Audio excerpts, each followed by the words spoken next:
السلام عليكم ورحمة الله وبركاته. أهلا وسهلا بكم أحبتي وأعزائي طلبة وطالبات وأولياء أمور الصف الخامس الابتدائي.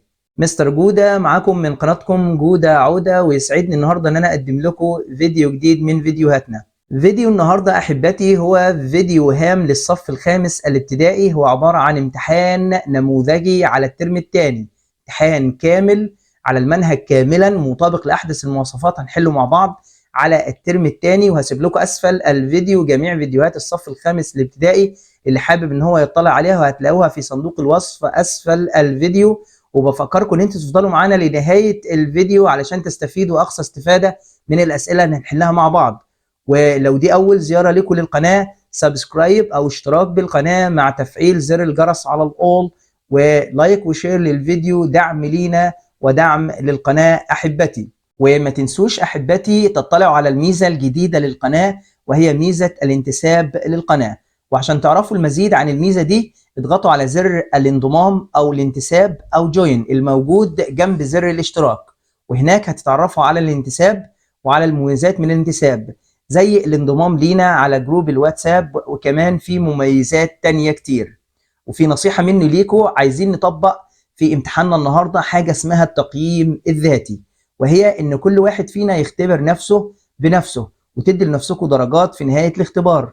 نقدر نوقف الفيديو قبل ما انا اجاوب وتجاوبوا وتشوفوا لو اجابتكم صحيحة يبقى جبتم الدرجة النهائية في السؤال ده، ولو لا قدر الله في اخطاء نحاول نعرف هي ايه علشان ما نكررهاش تاني، ونشوف هتجيبوا كام درجة في نهاية الامتحان. مع دعواتي ليكم بالنجاح والتفوق، ونبدأ امتحاننا على بركة الله بسؤال الاستماع. هنستمع مع بعض إلى قطعة، وبعد ما نستمع للقطعة هنشوف نقرأ الجمل اللي قدامنا، ونشوف لو الجملة مطابقة للي احنا هنسمعه هنحط قصادها تي، ولو الجملة مش مطابقة للي احنا سامعينه هنحط قصادها اف، وهو اختصار لكلمة false ومعناها خاطئ.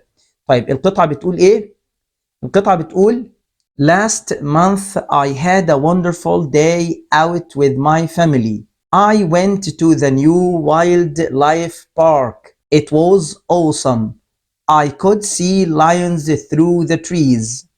The kangaroos were interesting. When they were little, they could sit inside their mom's pouch. تعال نشوف السؤال الأول. Last week الأسبوع اللي فات I had a wonderful day out. تمام، سامعنا الشاطرة بتقول الجملة دي F false. ليه؟ لأن كانت وردت عندنا last month مش last week. I had a wonderful day out with my friends. أديكوا 3 ثواني كده تفكروا في الإجابة. أيوه تمام، الإجابة false، لأن بيقول لي هنا I had a wonderful day with my friends، كانت أصل اللي سمعناه with my family. I could see lions through the trees.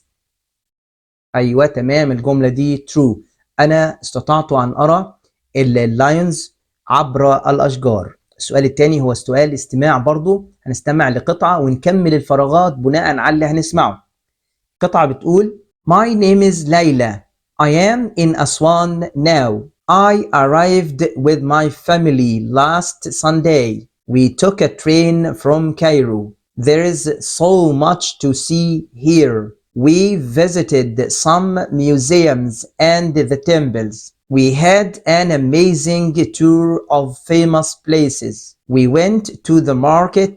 It's really fun, but very busy and crowded. السؤال الأول ليلى is in space now. جميل، سامع ناس شاطرة بتقول أسوان، ليلى في أسوان دلوقتي. ليلى's family arrived last، وصلوا last ايه بقى؟ ايوه Sunday، يوم الحد اللي فات. ليلى's family traveled by، سافروا بواسطة ايه؟ ايوه القطار train، يبقى traveled هنا معناها سافروا.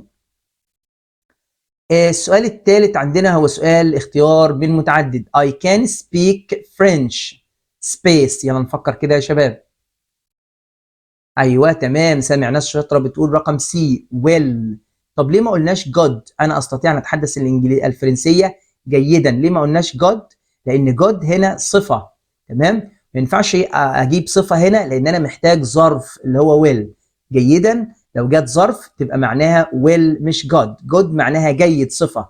لكن أنا عايز أوصف التحدث الفرنسية، أنا أستطيع أن أتحدث الفرنسية. لما أجي أوصف الفعل بوصفه بادفيرب، حتى مسمينه adverb يعني ظرف. تمام، يبقى أنا جبت ظرف علشان بوصف مين؟ مش بوصف نفسي. تمام، لو أنا قلت I am هقول good أنا أكون جيد، ماشي. لكن أنا بقول أنا أستطيع أن أتحدث الفرنسية جيدا ظرف. طالما ظرف يبقى well. طبعا bright يعني لامع مش هتنفع، bad سيء.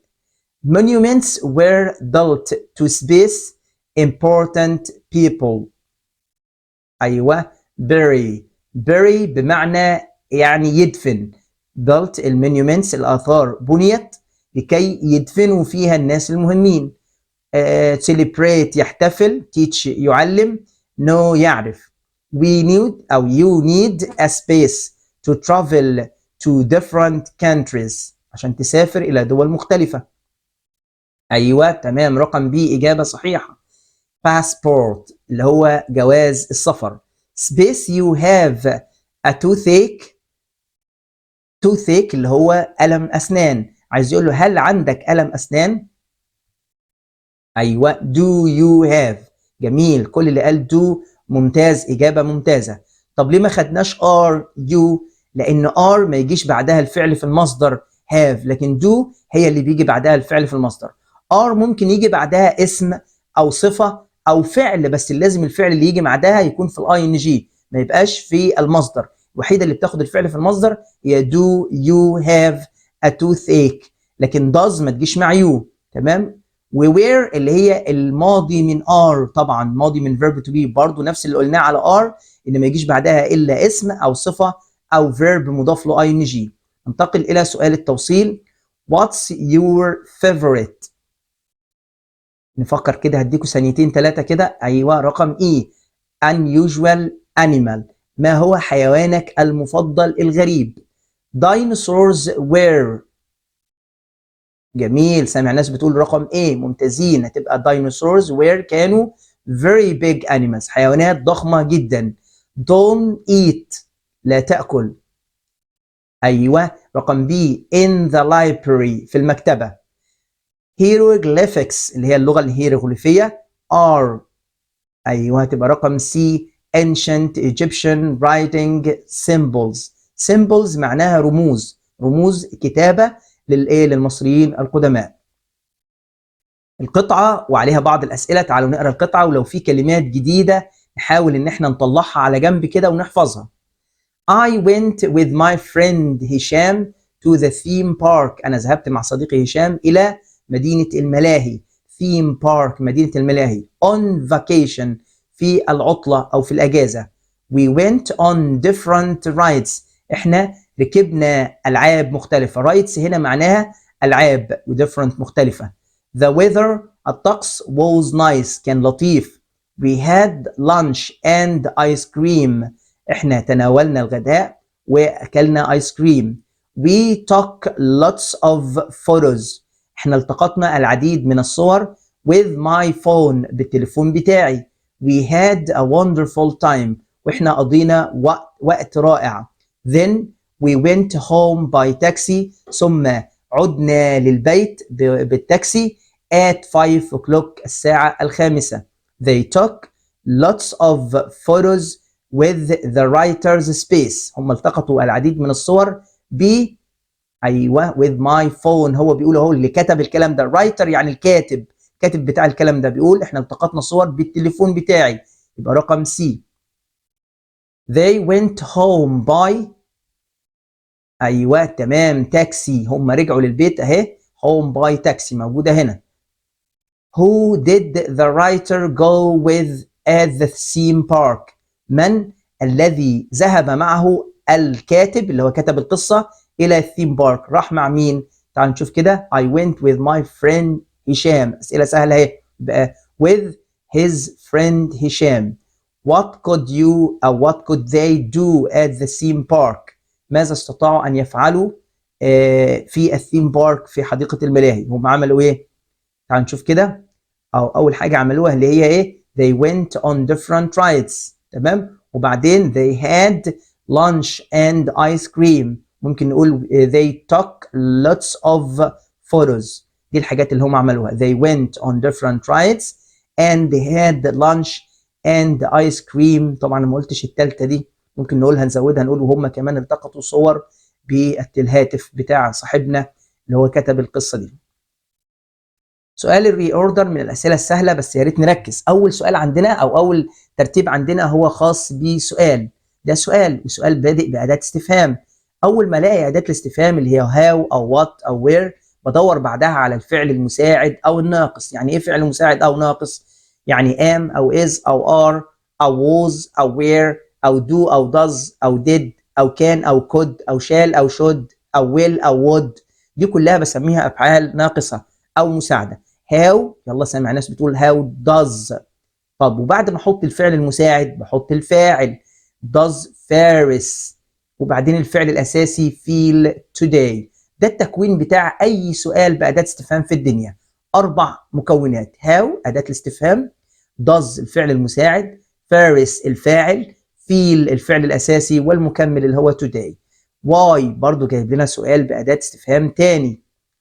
تمام، برافو عليك. why are ايه؟ ايوه why بعدها الفعل المساعد are، لسه قايلين من شويه.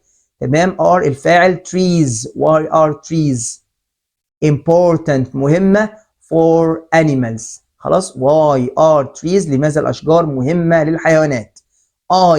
ده فعل، بدأنا الجمله بفعل يبقى دي جمله عاديه. هجيب بعد الفعل الحاجه اللي هم عملوها او الفعل اللي هم عملوه. دايما بدور بعد الفاعل بدور على الفعل اللي هم عملوه. I share انا اشارك، بيشارك ايه؟ a room with my sister، انا بشارك غرفه مع اختي. I الفاعل، الفعل اللي هو عمله ثم المكمل. this is، ايوه this is، ايوه one of the most exciting cities. this is one of the most exciting cities. هذه واحدة من أكثر المدن إثارة. طيب سؤال البنكتويت سهل جدا، هنكبر الاتش، برافو عليكم. وهاو لونج معناها إيه؟ أيوه كم طول المدة. اللي بيسأل عن كم طول المدة هنا اللي عاشها هنا على طول يبقى حط question mark في الآخر. يبقى الاتش كبرتها وحطيت الكويستشن مارك. ما انساش احط خط صغير كده تحت الاتش وخط صغير كده تحت الكويستشن مارك علشان اللي بيصحح ينبسط مني ويديني درجات كويسه. طيب السؤال الاخير عندنا هو سؤال الباراجراف. طيب عايزني اكتب 40 كلمه عن day at the club، يوم في النادي. طبعا موضوع الباراجراف من المواضيع المهمه. تعالوا نبص على الباراجراف المقترح ليكم. اول حاجه عندنا ببدأ كل جملة بحرف كابيتال واختمها بنقطة. دي حتة مهمة جدا، أبدأ كل جملة بحرف كابيتال واختمها بنقطة. والجمل يكون السبيلنج صح والجرامر يكون صح. last week الأسبوع الماضي I went to the club، أنا ذهبت إلى النادي. the club is near our house، الكلاب بالقرب من منزلنا. I went with my friends، أنا ذهبت مع أصدقائي. we played football together، نحن لعبنا كرة قدم معا.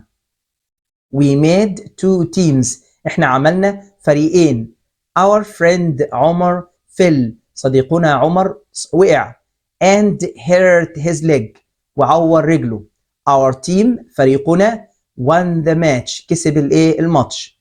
we were happy، نحن كنا سعداء.